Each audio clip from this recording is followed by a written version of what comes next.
You talk about a very critical moment Yes. in the history of our country and a moment of betrayal. When President Mandela came out of prison, the first speeches he made, he continued to commit the African National Congress to the economic program of nationalization of the mines, the big industries, the return of the land to the people. And then he went on his first visit to the World Economic Forum, Yes. not long after he was released. Of course.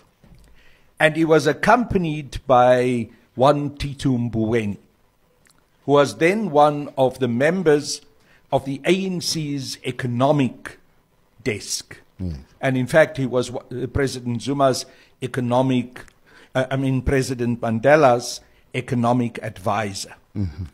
And he traveled with President Mandela to Davos. In Davos, apparently, Tito Mboweni decided that this speech committing the ANC to nationalization of the big industries will be unacceptable. And he took the speech, a speech, by the way, that myself and members of the economics unit of the African National Congress had written for President Mandela. Before he can depart And to... he trashed Yes. those paragraphs in the speech that referred to nationalization. He replaced them with new liberal economic policy ideas. And unfortunately, that is the speech that President Mandela then read out at Davos, which suddenly changed the ANC's economic policy program from a program of pro-socialism, concern about the majority of people in this country, a program of nationalization of the commanding heights of the economy, in a moment, without any consultation. It was changed to now committing the ANC to the protection of property rights of white colonists who stole the land from the people, to a continuation of exploitation of the majority of black and African people, because also saying that we will continue to allow the white monopoly capitalist companies to continue to run South Africa's economy undisturbed.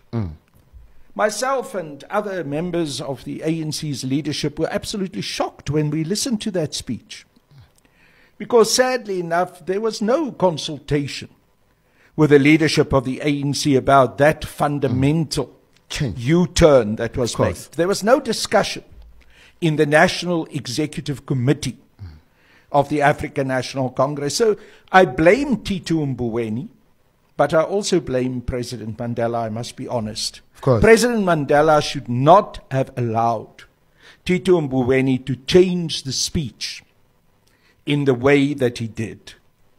And that was a huge betrayal, also by President Mandela, of the full economic liberation ideals that we've stood for and that so many South Africans believed that the African National Congress stood for, and so many liberation fighters had laid down their lives for those ideals. So since then, unfortunately, that arbitrary action by President Mandela had put us on a trajectory that led to an increasing implementation of new liberal economic policies, of the continuation of the empowerment of imperialist exploitation and extraction of the wealth from South Africa without it being shared by the majority of black and African people.